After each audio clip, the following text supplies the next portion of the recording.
recording because it's 10:30. So again, Ohayo gozaimasu or konbawa because it's afternoon in Japan. Thank you everyone for joining us. We're really, really excited to be here and to welcome you to our webinar, which will talk about employing and hiring in Japan. I'm going to wait a couple of more minutes just for people to log in before we officially start and introduce everyone on board. I'm also going to tell you that I'm in Ramat HaSharon in Israel, and we have constant electricity shutdowns here. And I hope that I will not be logged off by mistake, but if I did, we do have a backup with Jessica from my team here, so everything will be smoothly. So thank you, and please bear with us a few more minutes before we start to allow people to join in. I know we didn't have to travel much and there is no traffic, so there is really no excuse to being late as such, but still people are late, so we can't help it. One of the things you will learn today is that Japanese are very punctual, so being late for, for meetings or any interaction with the Japanese people can be a bit rude, but since you didn't know that yet, it's okay. But now that you do, next time it's better not to. So I can see a lot of people are still logging in. Thank you very much for joining us. We're really, really excited to be here. Ohayo gozaimasu, or am I pronouncing it right? Konbawa for the afternoon in Japan. We will start in a minute. So again, I will greet you. Thank you for joining us for the webinar on hiring and employing in Japan. This morning will be held for 1.5 hours. That will include about 45 to 50 minutes of us answering questions that were brought during your registrations to the webinar. And the next 45 minutes will be basically a place for you to question Q&A, questions our Japanese colleagues. I would like to first introduce my colleagues here and myself. My name is Miry. I am from EER Global. We recruit globally for Israeli and global companies for the last 14 years. I'm proud to present Jessica, who is a senior team leader in my team, who will co-host this webinar with me, especially again, due to the fact that we may have some electricity shutdowns. And I'm proud to present our Japanese partners from JAC Recruitment in Japan, very respectable company that they will present in a minute, that have been around in business and worked with Israeli companies for the last few years. In the team, I would like to present Yukka and Kazumi and James, who is originally from the UK, and she's been in Japan for the past 6 years, working in JSC recruitment. And I think it will be interesting to hear his thoughts and his tips as a foreigner living in Japan and doing business in Japan in order to kind of have a full picture of how things are done.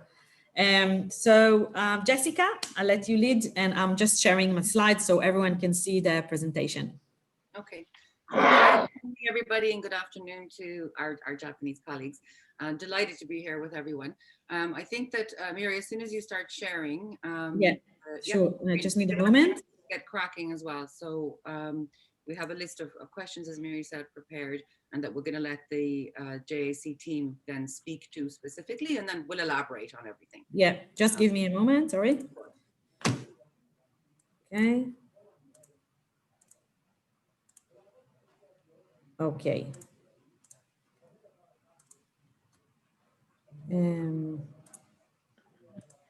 Okay. Okay. Okay. There we go. Can everyone see that? We all okay. Right. Attendees. Yeah. Okay. Wonderful. So I think a very good place to start, and this is something that for Israeli companies we're always thinking about, and we're hiring outside of Israel, what some of the main differences in terms of the culture are. So there's obviously the personal, the local culture, but of course it affects business culture as well. So really important point just to kind of get a sense of what the ecosystem is like. Yukka, will you speak a little bit to this slide? This is information from you guys. Tell us a little bit about what it's like to do business in Japan. What are some tips for us? Okay, hello everyone. I'm Yukka Kono from JC Recruitment, and JC is the third biggest agency in Japan. And I've been working at JC Recruitment for 8 years and focusing on IT industry. So let me introduce Japanese market today. And the first question is about Japanese culture. If I were to pick out three tips for doing business in Japan, and clearly yes and no, and reliability and punctuality would be the key points. First, Japanese tend not to say yes or no clearly. They feel it's rude or will hurt people, and they don't want to beat around the bush, but it's the custom. Second, in most business situations, reliability and building a relationship is crucially important. Japanese are generally not money driven. So when you start a business with Japanese people, you should try to build a relationship and win their trust. And it's related to this need to build a relationship is always be punctual. Do not be late for meetings. Being late for business meeting or interviews is heavily frowned upon. To build a good relationship, keeping promise is also very basic, but also important attitude. Thank Okay. you. So I would like to address a question maybe to you, James. We, the Israelis, are quite the opposite. We're very direct, and we'd like a yes or no. We like clarity. We like to understand where we stand, and it's really difficult for us, for me anyway, when someone is not clear. So how would you suggest we approach that? How do we get it? How do we read between? Do we read between the lines? What do we do? Yeah, it takes quite a bit of reading between the lines. So I think all these 3 points that Yuka chose are very important, but they're all rooted in respect. In Japan, it is very important. So being punctual is actually respect for the other person's time or respect for the meeting. Not saying things too clearly respects the other person's feelings. So if you ask directly, you will get an answer. So if you really do need a yes or no, you will get it, but first you will not. So you need to really read between the lines initially and not get frustrated by that. They don't want to say no first. And they say it in a way that really, if you're paying attention, you'll realize this is difficult for them. It is going to be a no. If you really need to push it to get a yes or no, you can get it, but it won't come out initially. Okay. So that leads me to the next questions that I may have about building trust. So Israel, for instance, is a small country. Everyone knows everyone. And a lot of the times we create trust by, you know someone that knows someone, and then you know each other and you feel that you trust the person because you know. So from total strangers, you were working with someone that worked with that person, or you live in the same city or what have you, or you were together in the army. And that really helps to warm the relationship. How would you suggest, we're two total strangers, an Israeli and a Japanese. How do we actually build that trust? How did you build it, James? It's going to be relationships. So it's based on relationships. So I think particularly we do a lot of, in the UK, we do a lot of business with Americans. And from what you're describing of Israel, it's going to be a little bit similar, where they tend to jump right in. In the UK, we don't. We tend to talk about the weather infamously, right? We talk about the weather all the time. We talk about things to get to know each other. There's an interest, there's a respect in the other person. And in Japan, we'll find much the same way. We don't just say immediately, how much can you do this? Can you not do this? It's how was your day? How is business going? It's building that relationship first. It's a slower start, and it takes time. And so I understand for some, that's an investment. It is an investment, but it will pay off in the end. All right. So just to summarize, to read between the lines, to be punctual, and to really be, to invest in the relationship. It takes time, not to be frustrated, and to continue. Yes, okay. Definitely. Okay. So the next one, sorry. Jessica.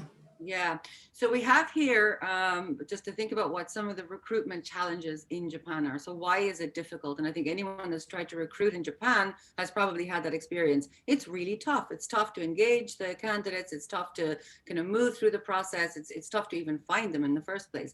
So what are some of the reasons that it's so hard?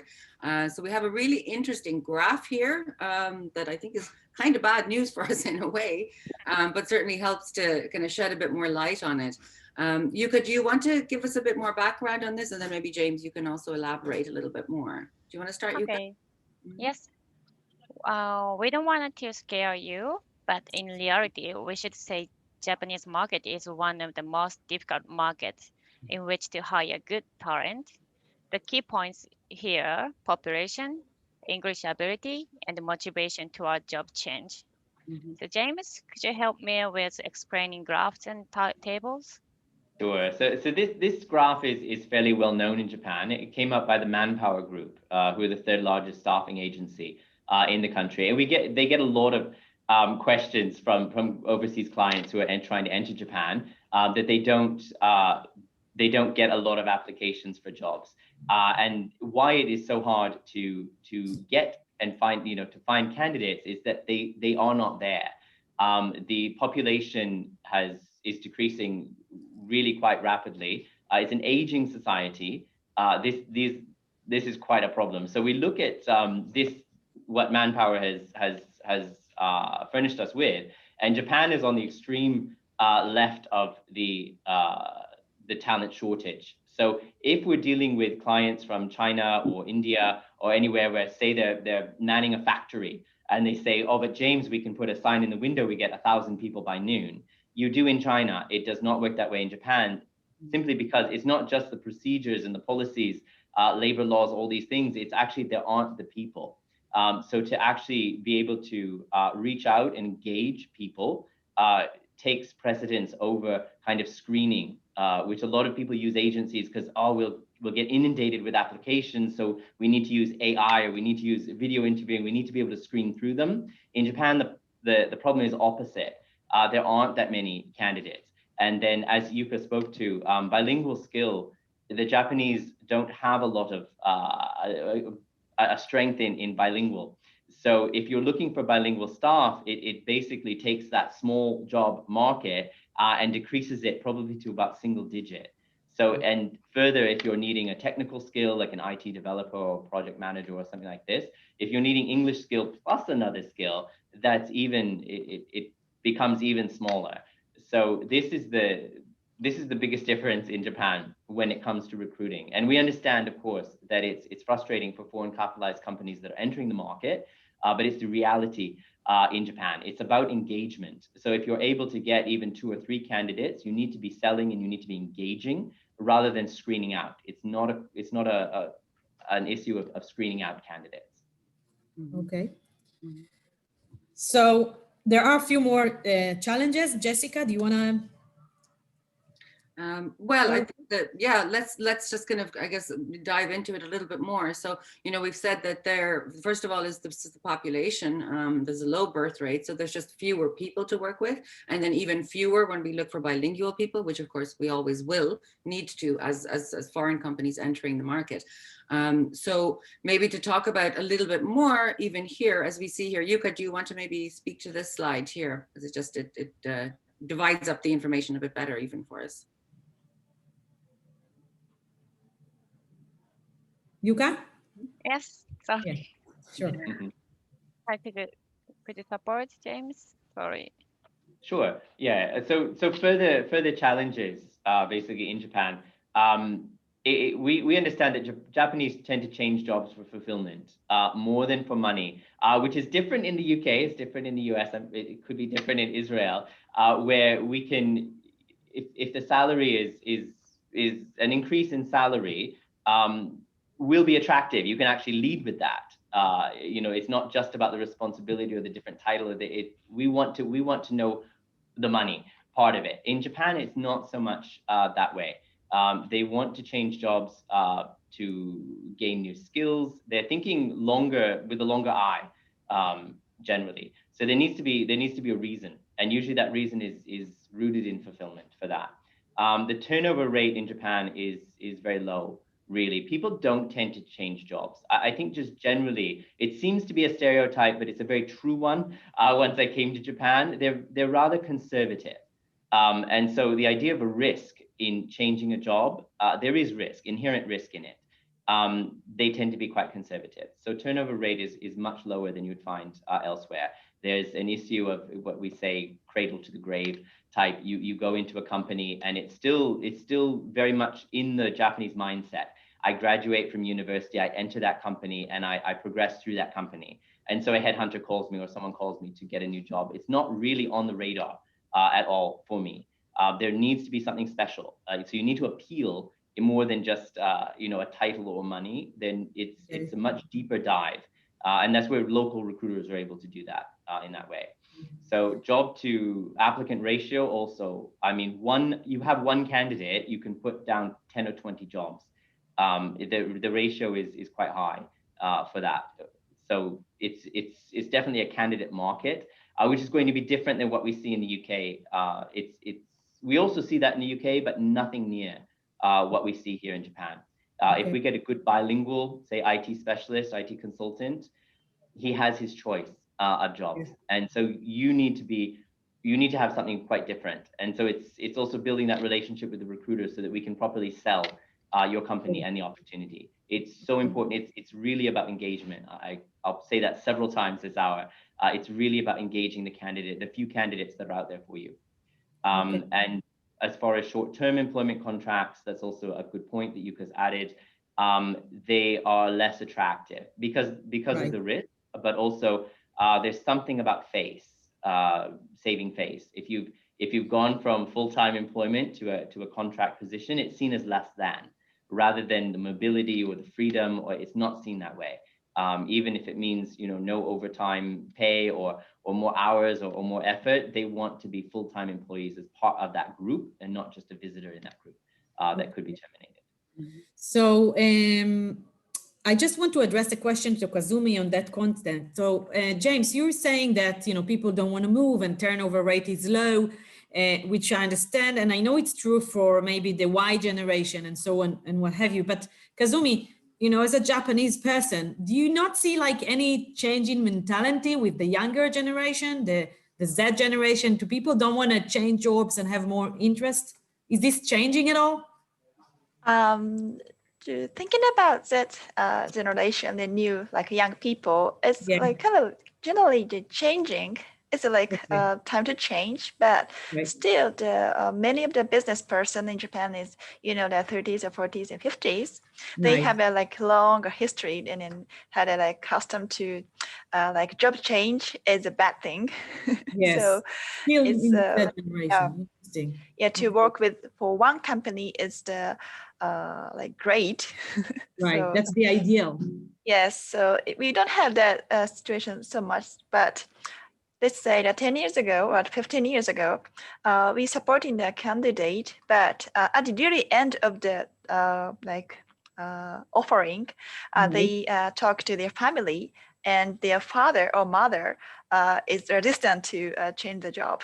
So they just broke up. They didn't take it. Wow. Yes. So family is very strong as well. Yes, the father or mother don't want their son or their daughter to change the job. It's a rude and they are embarrassing. Wow. So when you're 20, changing. Your parents still affect you. So it's very, very conservative. Amazing. Yes, conservative. It's different from generation to generation, but it's better to remember that there's still the stiff cultural myth. Yeah. Okay. I think there are also simply fewer younger people in Japan. Really, we almost can't get our head around it coming from outside. There are really fewer young people. So yes, it could be changing generationally, and it is. But then we have candidates who come in their 20s, 30s, and as Kazumi says, they're interested. They're like, oh, James, that sounds really interesting. Oh, I'd really like to do that. But then they go home and talk to their father, and their father's like, no. And they end up. So it's also for me as a recruiter to build that kind of relationship, which is never going to be on par with the father, but that kind of relationship, build that trust, and for the company to invest, because it's not just 1 or 2 interviews of, a superficial one. It's really building that relationship because trust is going to be very important. Yeah.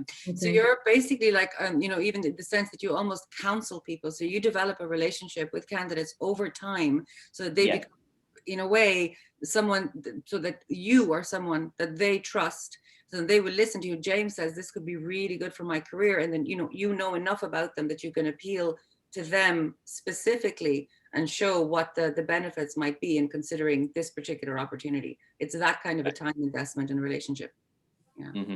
Yeah. Okay. Very strong. So people ask us in their registration about do's and don'ts. Jessica? Well, there you are, the do's and don'ts.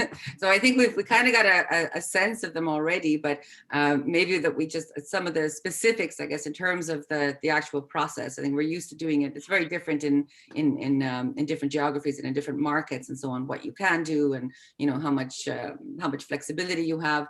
I think we're kind of getting a sense already. There's a lot less here. So maybe if we want to just kind of talk about this one for a moment, Yukka, do you want to give us a little bit of more in depth about each of the points? Okay.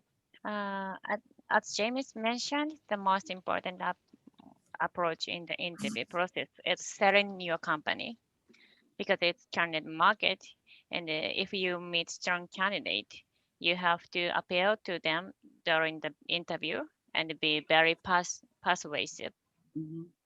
Normally we have 1, 2, 3 interview process. So you have 3 opportunities to draw them in. As for do not, you shouldn't ask about politics, religion, or who they might respect as a person. Those are prohibited by the Employment Security Act. You should remember the name of this law, the Employment Security Act. Yeah. Also, you cannot conduct reference checks without agreement from the candidate. It's also illegal in Japan. Okay. When you say, just to speak about the 3 interviews, I think sometimes there's a tendency to kind of drag out that interview process, and especially I guess in COVID year, obviously there's no face-to-face meetings and so on, which companies feel like under pressure to get to know people and to be really sure, and for the candidates too, I imagine. So like how much flexibility is there really? Are we talking about like 3 interviews should be the maximum, or is there some maximum number at which a candidate will say, no, this is too much for me, I don't want this? Can you say more about that? I think maximum is 5 interviews. 5. But I More heard than 5. Yeah, senior managers had 7 or 8 interviews.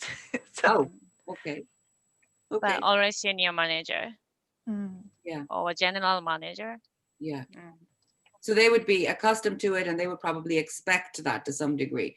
If you're hiring a general manager in Japan, and you're ready to hire them after 3 interviews, would they think this is not serious or this company doesn't know what they're doing? Yes, and then the most important thing is it shouldn't be the sudden thing. That you need to tell in advance how many interviews do you plan to have. If you want to add some like additional interview, you need to explain in say I want to you to know our company better. So you need reasons to add in the steps, I think. Yeah, very good. It's more important. Yeah. So go into the recruitment process as a company, knowing exactly how it's going to work and being prepared to be clear about that from the outset with candidates is important. Yeah. I think there's with anyone there's a lack of desire for surprise. So if you say there will be 3 interviews, there will be 5 interviews, and if you want to add another one, there's a reason, as Kazumi said, behind it. But we also find with foreign capitalized companies, of course, they're competing against Japanese companies, and Japanese companies are quite strong because they're seen as stable, they're seen as secure, and the names are well known and that. But with foreign capitalized companies, a bonus they have is they often have a flat structure. And so for a lot of our senior executives, because you were talking about a general manager who goes into an interview and there are 3 good interviews and they make a decision, that's very positive reflection on the company. He's like, oh, James, they know how to make a decision. And that's something that doesn't always happen in Japanese companies. You go from the bottom up, and it doesn't matter who you are, go from the bottom up to actually go in and talk to the CEO or the president, which is usual with a foreign capitalized company, usually because they don't have a big base in Japan. So you are actually talking right to the top decision maker right away. And then they might want 2 or 4 eyes on it, is a kind of flexibility that allows foreign capitalized companies to compete in that sense against Japanese companies. Yeah. Okay. So that's James, sorry, Mary, go ahead. I just wanted to ask James, we talk in Israel, especially in the last few years, about employer brand And I know in the UK it's going also, it's also like a hot topic. Bearing in mind that we're talking about how candidate-led the job market in Japan is, how mature are companies in Japan when it comes to employer brand? Do you see huge investment there or not really? Where do you see them? There is a degree of investment, certainly, because as we say, ABS in Japan, always be selling. And we counsel our hiring managers all the time to be doing that. Because if you get a candidate in front of you and you decide at the second or third interview, actually, I like him, I think I want him, but you haven't been selling, the chances are very low.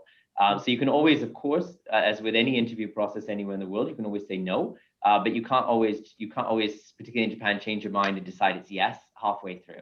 So right from the beginning, candidate comes in the door, we like him, we want him, here's our company, here's what we have to offer you. You don't have to offer in the end, but you don't usually get a chance to go back and redo it. So it's always the selling with an interview process. Okay. And then for a lot of companies, comes to mind SC Johnson, which we know well in the US and Europe and in the UK. And they're the family company and they brand themselves that way. But it was very difficult for us to find salesmen or anyone to join their marketing or otherwise, because in Japan, that doesn't mean anything to the Japanese people.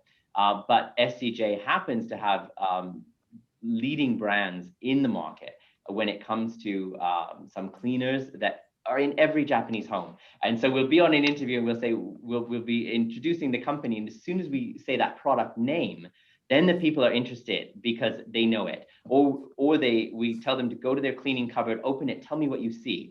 And they will definitely see the top brands, all from SCJ. They've just never turned it over to see, you know, which company actually makes it. And it completely changes the process for the recruiter.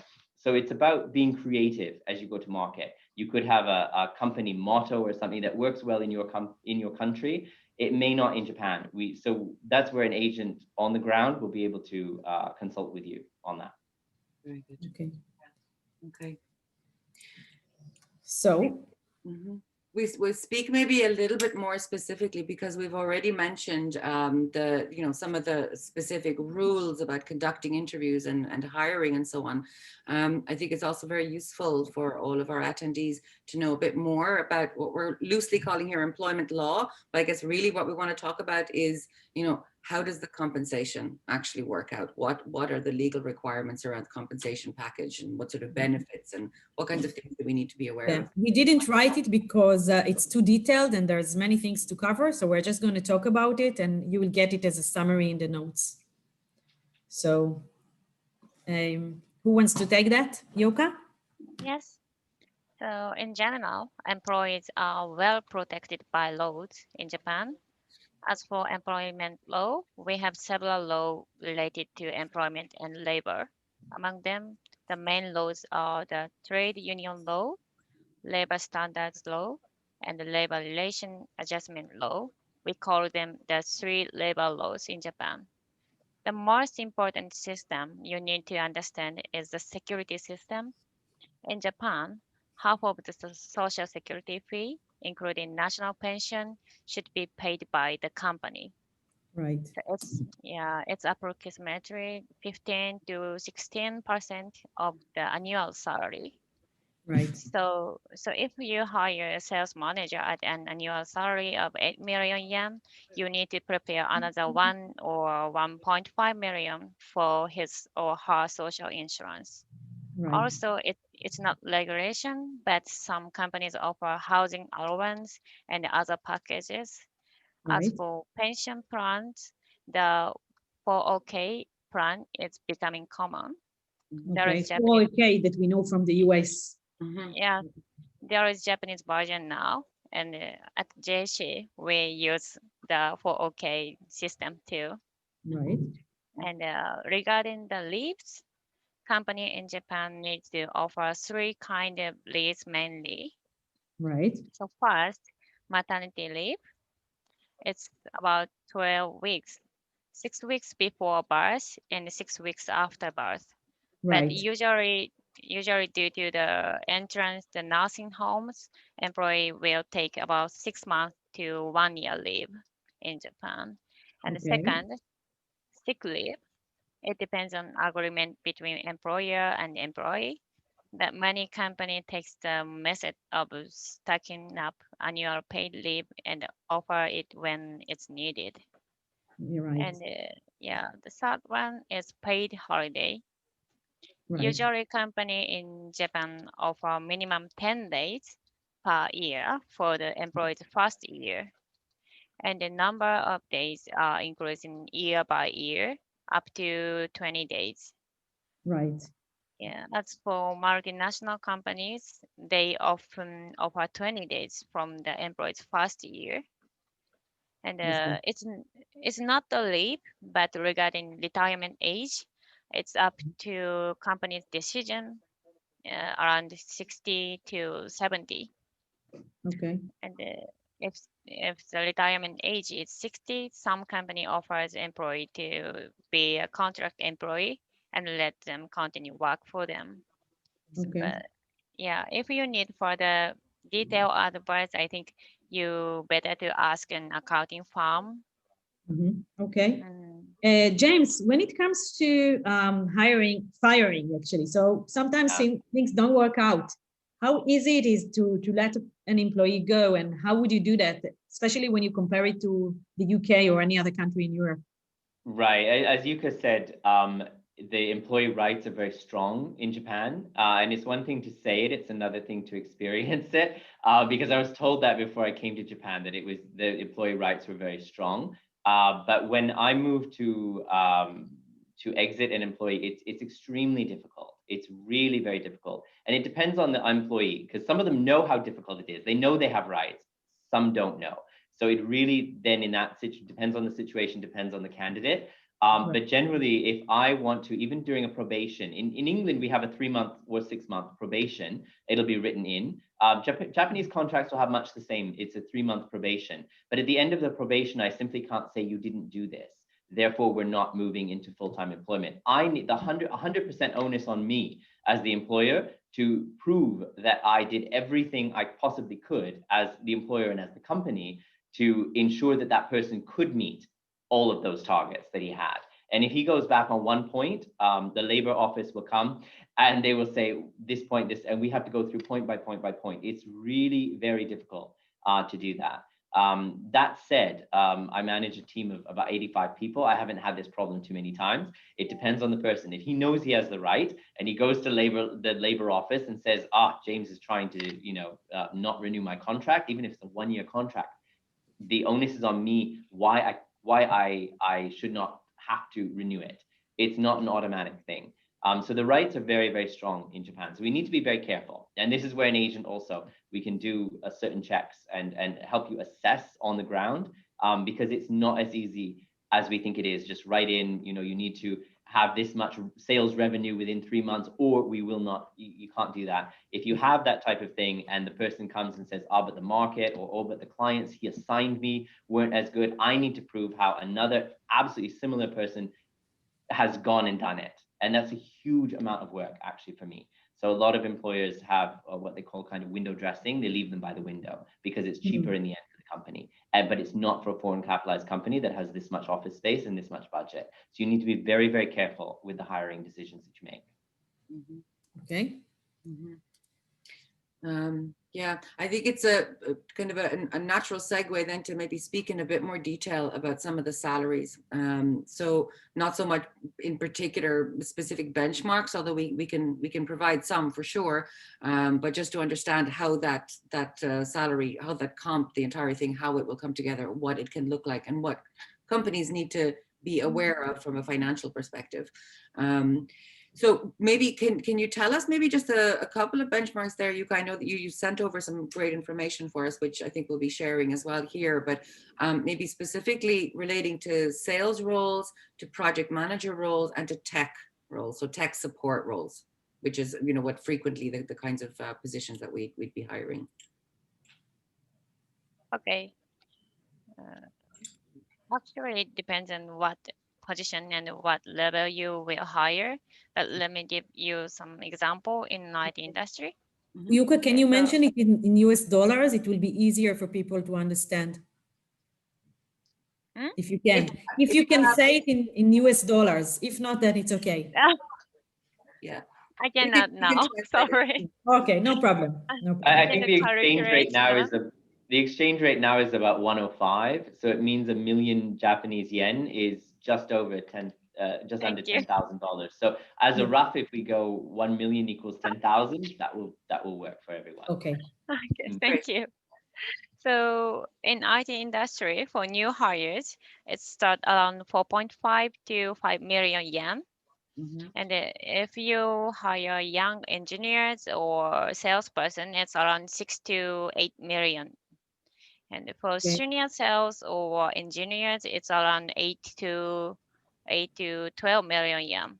So if you hire manager or director, it's gonna be more, around to 20 to 25 million yen. Okay. So James, I want to address this question to you. We typically, in other countries, tend to find salary benchmarks on some websites, such as PayScale, or even in Glassdoor, and some local job boards. You know the UK, but you're from London. So, you know, if you go on Total Jobs or Reed or Monster, you can see a salary band. And we were just wondering, is it possible to find a salary band in any shape or form, in any website or any information? Where do we go about it in Japan? The Labor Ministry will come out with a pay grade. We call it a pay grade scale, as well as some really well-known consultancies will come out with their version for that year. But they're good as benchmarks. But really, it fluctuates just so much in Japan. So it's really just a benchmark. And then, as Yukka had alluded to a couple slides ago, when you have something that's 8 to 10 million, so 80,000 to 100,000, there's an on cost of about 20 to 30% that we tend to find that foreign capitalized companies forget. So we will ask, what is your budget for that marketing manager? They say 8 million. They mean 8 million total. But I would assume, and any agent would, that it's 8 million. And then all the unemployment insurance, the health insurance, everything is plus that. And you need to add 20, 30% to whatever amount you're giving. So an agency that's familiar with dealing with foreign capitalist companies will point that out and say, is this 8 million this or this? But if you're not asked that, be sure to ask yourselves. We want on cost. 8 million is on cost, which means the salary is actually only 6. Okay. So it's something we need to be careful of. Okay. Thank you. So regarding the salary, we need to add like a bonus or incentives, don't we? Yeah. Can you go? Yeah. So how does the bonus structure looks like in Japan? I forgot to mention. Yes. Okay. In Japan, a bonus or incentive might not depend on individual achievement. Right. So it's more affected by company's sales result. Right. So we find that when people working at Japanese company want to make the transition to a foreign company, they expect that the foreign company will also pay them a base salary equivalent to the salary they earned at Japanese company, including the bonus. So it's a big difference, I think. Yeah. And the sales position is the same. Right. So even for sales, there is no individual bonus even for salespeople. That's quite shocking. Right. They don't have in Japanese company. Okay. But it's not so the bonus. When the candidate says my bonus, he means his salary. It's virtually guaranteed. So they will take the 6 million or 8 million and they'll divide by 14 or they'll divide by 16. And then they get month by month, the 12 months, and then they get 2 months summer, 2 months winter. And that is so common in Japan that when you go to buy a car or a house, a particular house mortgage, in summer, in winter, the bank will expect a 2 or 3 month advance on that, like increase. So it's just set in. So when people say, this is my base, this is my bonus, it's not divided in the same way. It's actually, it's virtually guaranteed. And to withhold that because it's virtually guaranteed is difficult in Japan. Okay. So the next topic, it's a kind of a white elephant in the room, but we have to talk about that. So Jessica? let's talk about the white elephant or the pink elephant or whatever it is. Yeah. And I think we've been kind of like, I think some of the groundwork for this is laid. You can see how complex the topic is. You can see how different the culture is, how many potential pitfalls there are, and why, like how much value an agency, a local agency can bring there, not just value, but like, you know, necessary, really necessary skill and knowledge. So let's, you know, I think we're all kind of convinced to some degree that like an agency is, you know, you pretty much must use an agency. Don't even think about trying to recruit by yourself, but to use an agency that knows the market, that knows the candidates, that knows how to approach, how to speak, how to build trust, and that also knows how the comp is put together and can help to translate this information between the local culture and the company that's coming in. So talk about some of the agency's fees. We already know they're typically higher. And I'm talking way too much. So do you want to speak a little bit more to this? Because of low mobility of human resources, the agency fee tend to be higher than in other countries. So an agency fee of 30 to 35% of annual salary is standard in Japan. So could you tell us this example or detail, James? Sorry. Yeah, so coming from the UK, where it's a 15%, 10%, 12, 10, 12, 15%. And when I first, I was with Hayes before I was country head for Randstad. And I saw my first contract was 35%. And I wondered what on earth the company was looking for, but it was just it was a very junior kind of middle position. I was wondering why is it 35%? And then quickly I realized every contract is 30, 35%. Some are 50, some are 100. I've done up to 200 where they absolutely need to find that person. It's critical to the business. So these kind of fees are not, they're benchmarked in Japan. And so I think a mistake that some foreign capitalized companies will make is they'll ask the RPO agent, because the RPO is becoming a little bit more familiar in Japan, both to Japanese companies and for foreign companies coming in. They'll say, could you adjust the PSL and the preferred supplier list and talk to agencies? 35 is just too much. Can we pay 25? We can sign them on 25, but you won't end up getting any candidates because it's a talent short market. If we have a good HR manager, IT specialist, whatever it is, and the agent can get 35 almost anywhere else, why would he give it for 25? He probably wouldn't. And it's also the respect issue that we talked at the beginning. We don't reduce that.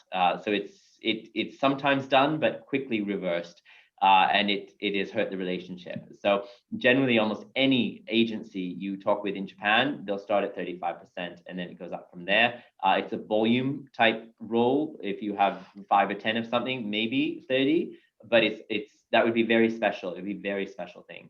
So 35 is it's kept standard by, there are 3 dominant players in the market that have kept it, in my opinion, they've kept it that way at 35, and everyone benefits from it in the market. And because talent short, it's such a talent short market, and really so much goes into it. So I think in the UK, obviously I led teams there.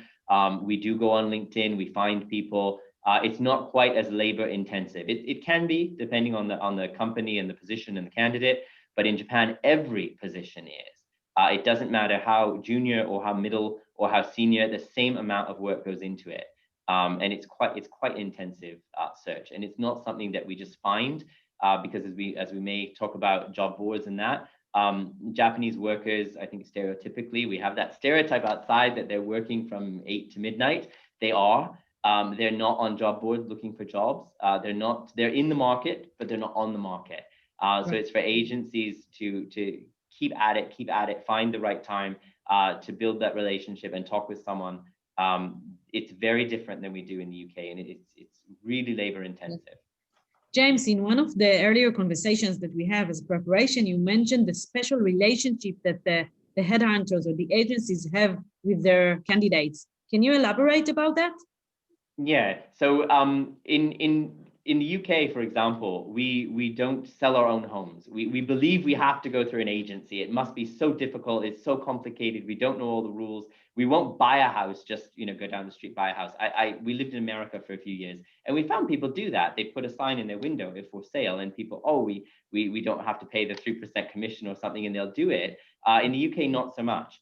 In Japan, likewise, even when I find a candidate on my own through networking or through boards, because there are a lot of communities where IT specialists will gather and they're talking about things. I come in as the recruiter and I meet someone for tea or something.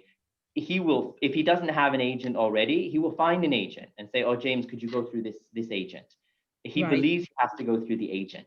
And I'm like, I want to do it one-to-one, but he believes the agent is that middleman who has his interests at heart, and often because it's a relationship they do. And we always, even when I'm hiring from my own team, I will find rec to rec, recruitment for recruitment. I can't always go direct to another recruiter. I need to go through to this agency, and that's the right way to do it. And trying to skip that is that what's wrong with James? What's wrong with his company? Why aren't they going through an agent? What are they trying to hide? They're not trying to hide I'm not trying to hide anything. I'm trying to hide the fee a bit. And so it's just the way it is done in Japan. And if they don't have an agent, they will find one for that. Okay, interesting. Like hiring actors in Hollywood for a film. Really? I mean, everyone is represented, and that's also because it is a process, and they are busy, and so they leave all the scheduling, they leave everything to the agent. The agent is doing much more in Japan than my team did in the UK. It's a much more labor-intensive process. Okay. Yeah. I think we had already on one of the previous slides that has come up a couple of times, and just now actually, James, you've been speaking about it, that it's not just a question of fiddling around on LinkedIn and finding the people. That's probably like 2% of what can be achieved. But so LinkedIn is obviously one place. It's not used that much. I think we had in a previous slide that the response rate there is very low. Right. And then, so, not very popular. I think we can probably flick that past that one and speak about what are some of the other job boards and how does that work to post there. We had, as preparation, I think we had some really great points that were raised here. Yukka, do you want to say a little bit more about some of these job boards and the kind of fees they charge and how successful they are and so on? Okay. These job boards are popular in IT industry, so many IT engineer and the sales uses this for job boards. But 1-3 is only job board that uses English, so it might be hard for you in Israel. James, could you tell us the detail? Yeah, a lot of the job boards, because it's such a huge market here, it's Japan for Japan. So very few of the job boards will actually have an English version, and if they do, it's not as complete as the Japanese version. I think the surprise for me when I came from the UK, because the UK we pay a monthly fee for a job board, and then we can post jobs and we can send, say, 100 scout mails, something like that.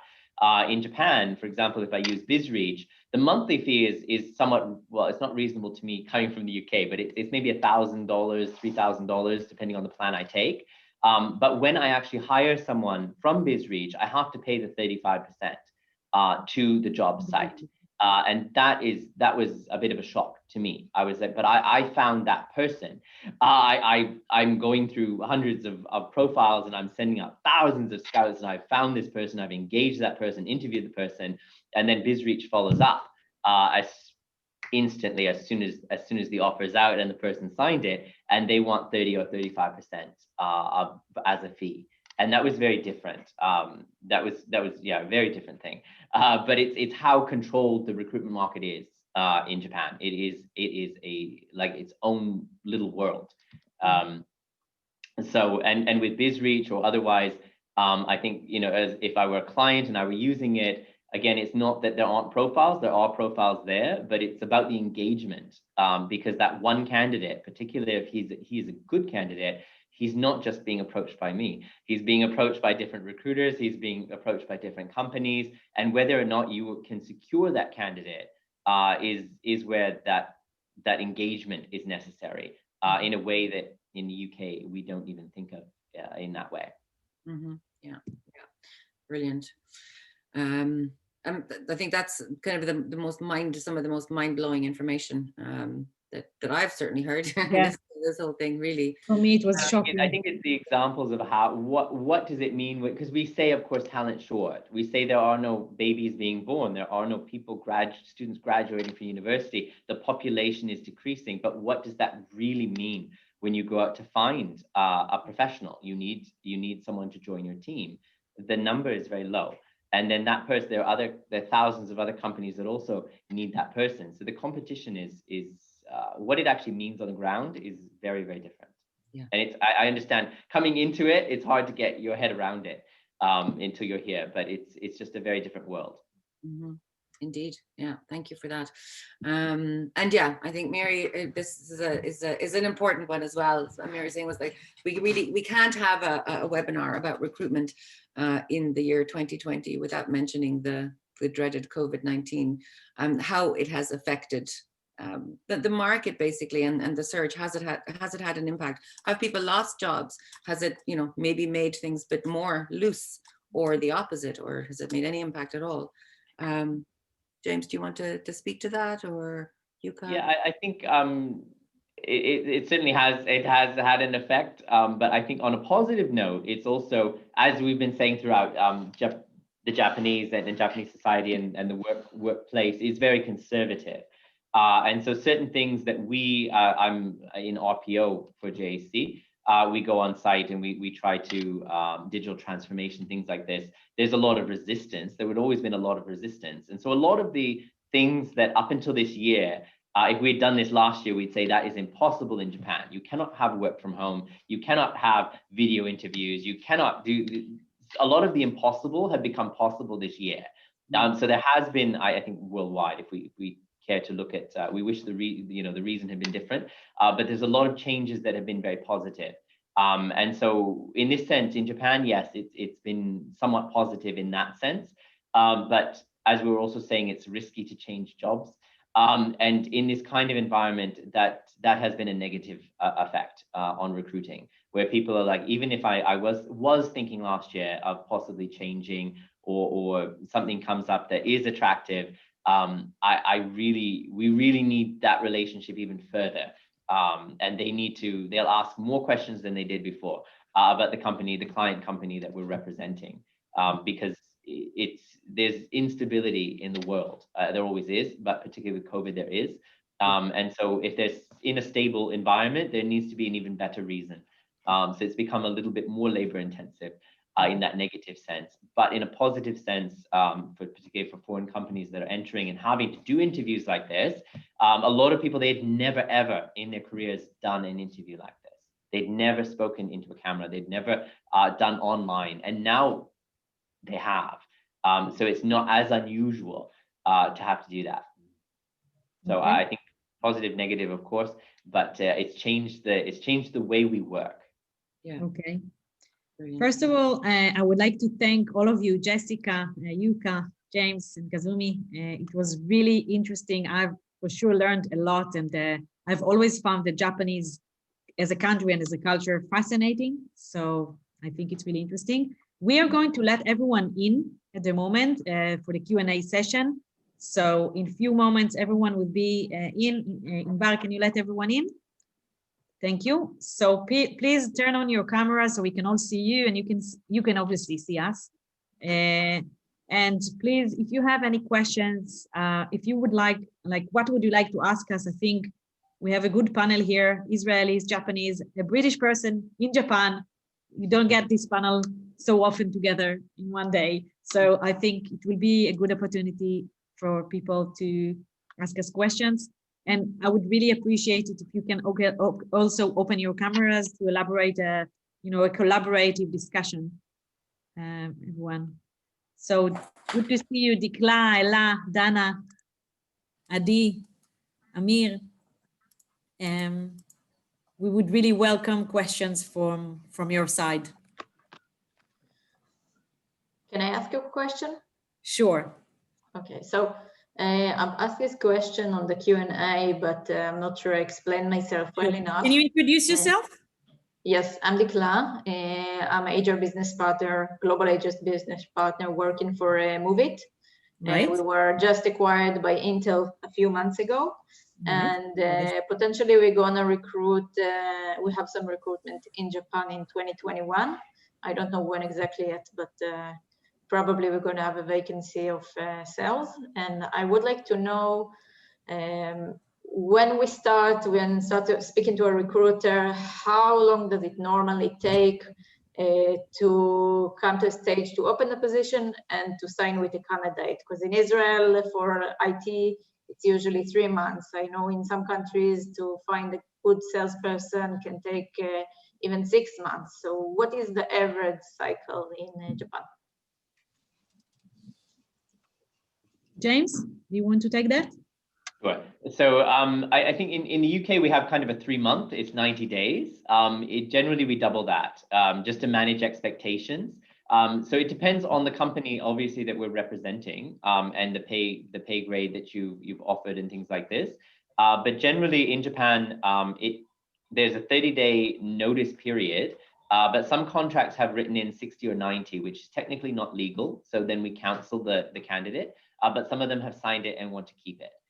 Which then, where possible, we ask the client to respect it. But generally, it's going to be 30 days. And then with the interview process, it's going to be another 30 days.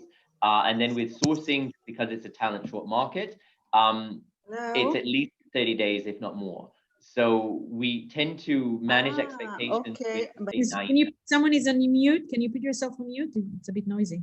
Okay. Yeah. So 90 days to 180 days, as you suggested, is not unreasonable. But again, it depends if you want to add English skill, which you may want to, and different technical skills, different industry knowledge, because not only is it talent short, the industries tend to be a bit short.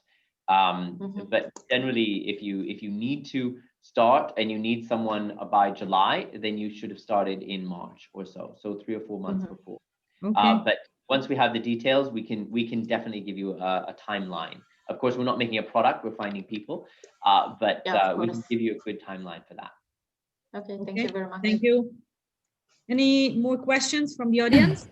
Yes, I have a question. Sorry, go ahead. Go Amir? ahead. Go ahead, please. Thank you. I wanted to ask regarding termination. You mentioned before that it's something that it's more difficult. So if you have recommendation, just in case we ever have to go to the situation, is it more common to document more, to have more feedback conversations, to have written down goals? What is kind of your recommendation to doing it right? Yeah, so often within the offer letter, for example, if it is a sales position, then in the offer letter, the KPI should be written. And it should also be written on a separate document. So I think what a mistake that companies make is just putting it in the second document. And it is possible, which is unbelievable for the client, for the candidate, even if he signed it, because I've had this in the recruiting market, they've signed it, they can say, I didn't see it. So it has to, you put it in the offer letter so that they have the signature in the offer letter, they have the signature on the KPI sheet. It's almost unbelievable to me. But I've had them go to the labor office and say, we never saw that. But even though they've signed it, and the onus is on me to prove that they saw it, which I'm like, but they signed it. So it's really to that extent difficult. And as you say, every conversation that we have, if we're doing a performance improvement plan, PIP, we put them on a PIP, every single thing needs to be documented. And that's extremely time consuming, but it does need to, otherwise you do it at the end of the 3 months and go back, which is very difficult to do. So everything needs to be documented. And if you have a strong enough case, then hopefully the worker will understand that, and then it ends up in a payout. And most of them do end up in payouts. Okay, thank you. And payouts will be usually 6 months, can be 9 months. Okay.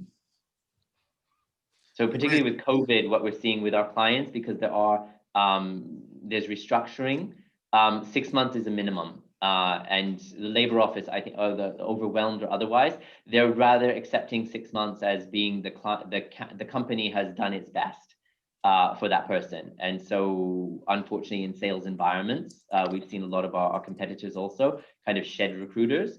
They've done it with a 6 month package. even if the person employed for a year, for example? Not even for a year, yeah. Wow. So I will bring in, for example, a recruiter, and 3 months into it, there's no, he has not done what he's supposed to do. He will sit there for a year or more. And then even if it's a year contract, because there are different contract types, of course, in Japan with full-time employment and contract types, there's actually not much of a legal difference in it. If I take someone for a 1-year contract, thinking, as I would in the UK, it's just 1 year, the times, it's another few months, I'm either 6-month payout, or I keep the person for 6 months, it's going to terminate automatically. It does not terminate automatically. I need to prove why I do not renew that contract. Okay. Thank you. Amir wanted to say something, I think. Yeah, before. yes, thanks. Very good session. Thank you very much. Just a question about the pre-sales or customer-facing pre-sales position. What is the model of the in terms of on-target bonus? How does this work in Japan? You explained that the expectations are high, got it, and lows are rigid, got it. But what do we do about the bonus to incentivize people to bring the sales? Are you looking for senior pre-sales or junior one? Let's assume a senior one. Okay.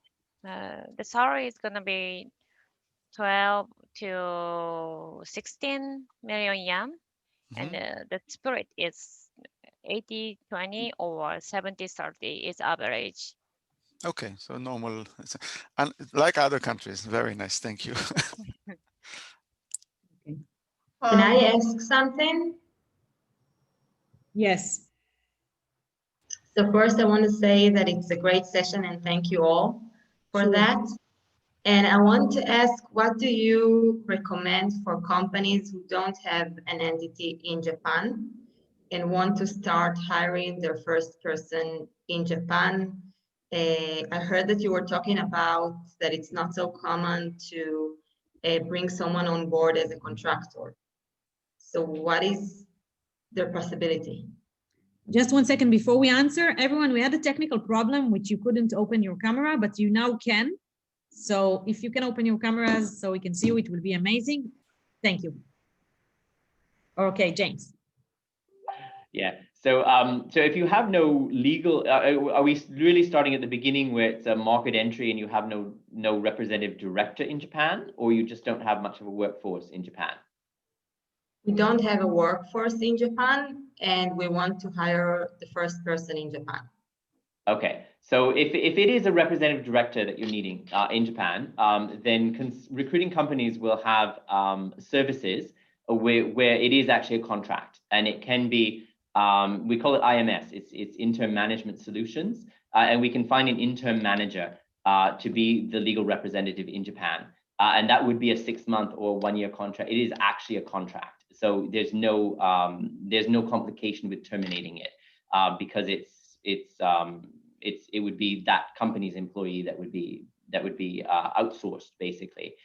We also have recruitment process outsourcing, RPO services, which are growing in popularity, particularly for market entry, where you don't have a TA team on the ground, but there does need to be that engagement. There needs to be engagement with other vendors, and there needs to be someone to schedule the interviews, do that. That would also be, say, a 6-month or 1-year term, and there's no problem with terminating with 1 month notice. So we do have in Japan contract workers through agencies, which you wouldn't run into that problem. And particularly the larger agencies will have an IMS, Interim Management Solutions Division, who can find say a retired CEO, CFO, whatever kind of executive to actually run that business until you grow to a size where you hire your own. We also have RPO services increasingly in Japan attached to agencies where we can second a dedicated recruiter to be the face of your company, both for the candidates and for other vendors. And how candidates see it, perceive it, if you hire that way? So generally, if it's through an IMS or RPO service, their face is your company. So their business cards, their email addresses, they'll have a laptop from your company. They will be your company for that term. It's an interim solution. Mm-hmm. Okay. And so in most cases, other vendors won't know that it's not your person. The market's small enough, usually we figure it out, but it's growing in popularity. Mm-hmm. Okay, thank you so much. Thank you. Really helpful. Okay, any other questions from the audience? It's the last opportunity. Yes, so I will try. Hi, everybody. My name is Ella from KLA. It's a semiconductor company. And actually, if I may, I will just, if I can share my screen, I would have shared the position. We are trying to hire, we have a KLA in Japan, in Yokohama, and we are struggling with hiring a system engineer. The qualifications that we are requiring are a degree in engineering, physics, material science, or related fields. And it has to have knowledge with data analysis tools such as JMP, MATLAB, and Excel. And you've mentioned, and we've been struggling for, I think, 2 months or 3 months, and we've been asking people what's going on, why is the recruiting process taking so long? And you said that 6 months is a reasonable time. So, and as I understand, the system engineer is a really difficult profile. So how much time is it reasonable to search for a person like that? Yeah, I think it's common enough for foreign capitalized clients to panic a little when they don't get applicants in the first week or 2 weeks, because in London we send out to a vendor, we get something by the end of the week, probably by the end of the second week. In Japan, no. And this is something where there also needs to be a trust relationship between you and the vendor, that you trust they're not a black hole, and they of course trust that you're not. But it does take time to find it. So I'm not sure what your salary what is your salary range for that position is something you would need to discuss with the vendor. How firm you are on that, how open you are with the vendor to say, look, it's 8 to 10, but we want to also know what's out there, because sometimes we don't find in Japan too much thinking outside the box in a lot of ways. So a recruiter may come across exactly that person that you want, but they're 12 or 14, and they don't send them because they're 12 to 14. So you need to tell you know, this is your parameter, but we could consider outside that. It would open the door a little bit, so people can say, this is, and they'll flag it. If it's a good, you know, reputable agency, they'll flag it at the top that this is outside your parameters, but it's exactly what you're looking for. On that understanding, would you like to have a conversation? And that would open up the candidates a bit more, depending on degree, work experience, bilingualism, how flexible you can be. Because in the UK, we're not used to being terribly flexible. I need this and this and this. But here you really probably get 1 of 3 of those. So it depends how flexible you can be. And that's a conversation with the recruiter to have. But as I had said, it was, 6 months is not, 3 months is certainly not a panic. 2 months is certainly not, if you know they're actually working on it. And that's the relationship with the recruiter. If you know the recruiter, he is working on it, no, don't panic.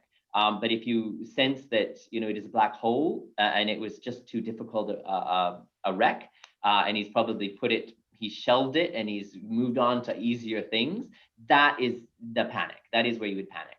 But if you're sure your recruiters are working on it, it's not unusual that it would take time. Okay. Can I add a little bit, James? Please. Yeah, because I'm working in the manufacturing industry, and in KLA, other semiconductor company is one of my client, and they have really hard time to finding the good engineers, especially, you know, the system engineers and the customer service engineers.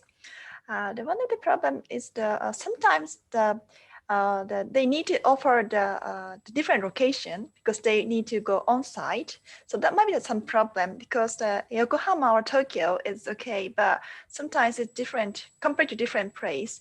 Let's say like country place, they don't want to go, or they have family and they cannot move. So in that time, some company offers the package to come back home, like package with train fees or they plane like fees to they can go their home once a month, once in 2 months. So you need the time and also the better package than your competitor. So sometimes we need to consult and we need to compare to the those conditions, not only the salary but other conditions might help to hire good people. Mm-hmm. So if I understand correctly, then the agency asks the candidates on their salary expectations right away, right from the start? Okay. Yes, we do. And also we will suggest our clients and the company to what kind of package will be the best for hiring a talent. I see. Thank you very much. Okay. So maybe one last question before we wrap up. Anyone wants to? If I could. Yeah. Social media, can that assist in any way in hiring? Instagram, Facebook, any social media that is used locally? No. It sometimes does get used. It's whether or not it's effective, which is different. So Facebook, of course, they say we can. Instagram says we can. They sell packages like that. But it's ultimately the engagement and the time that Japanese people spend on social media sites like that is significantly less because that stereotype of working from 8 to midnight is true. So they're not on their phones swiping through Instagram or things like that in the same way that we would. I mean, in England, we go in 10, we leave at 6 or otherwise we're home for dinner. That doesn't happen as much in Japan. They're really long hours like that. So social media can work. Certainly, you can certainly post, but it's about getting that candidate and then being able to engage that candidate. And so with market entry or with foreign capitalized companies, I've never heard anyone really succeed in it too much. Sometimes we'll post on LinkedIn because LinkedIn is good, but there are very few Japanese people actually on LinkedIn. They may open a profile. It's single digit, the number of Japanese workers who are on LinkedIn, which immediately that's very different. But the ones who are on it often have opened a LinkedIn because their companies asked them. But then they haven't necessarily ever checked it. It's something they've signed up on their first day and the profiles are virtually empty and they've never actually revisited it. So there are certain social media sites that are, they're here, but they're not used in the same way as we know them. Thank you. Okay. So first of all, I would like to thank everyone for joining us today. It was fascinating to hear about the Japanese culture and the Japanese way of doing things. We are already hiring in Japan with the help of JIC recruitment, and we would really look forward to helping you, working with you on any assignments you may have, or just advising you if you need on any issues with hiring and employing in Japan. Thank you, Jessica, for being the host. Thank you, Yuka, James, and Kazumi. Thank you all for joining us on this such a stormy day. And we look forward to seeing you in our next webinar, which will be towards the end of December, and we'll talk about hiring in Europe. Thank you so much and have a great day. Thank you. Thank you. Thank you very much. Bye-bye. Bye. Thank you. Bye.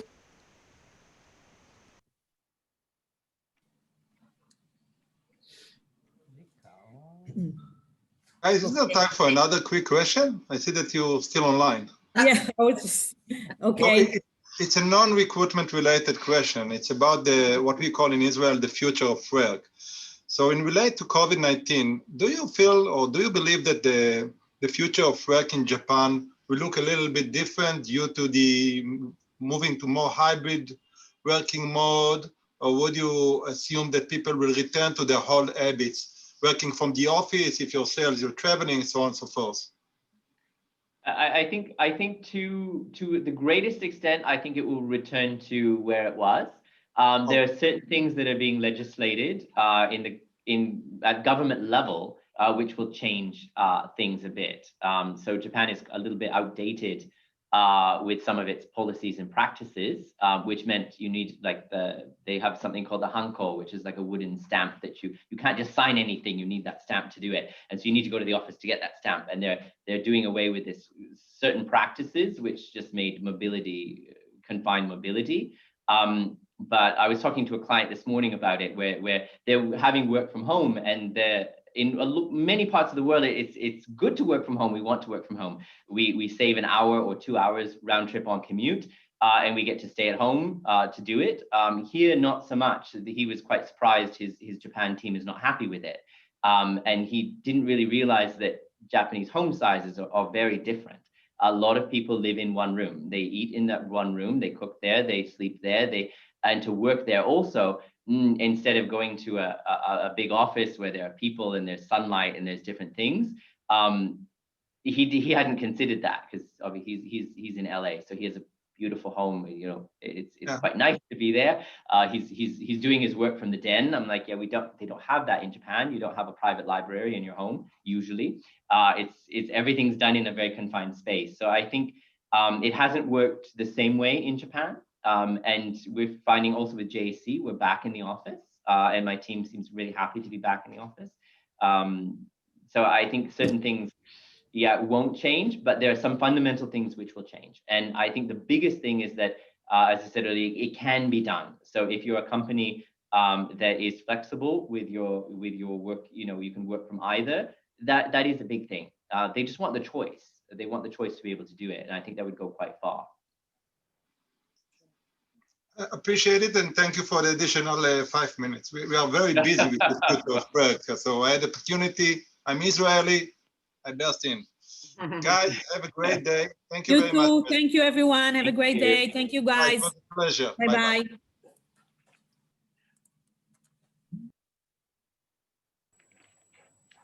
Guys, that was amazing. Really, Thank you. so much information, so thorough. So thank you so much, really. Thank you. And I think we're intending to bring you loads of business. So it's a pleasure on our side also. Thank you very much. Thanks for the opportunity. Bye. Bye. Bye. Have a good day.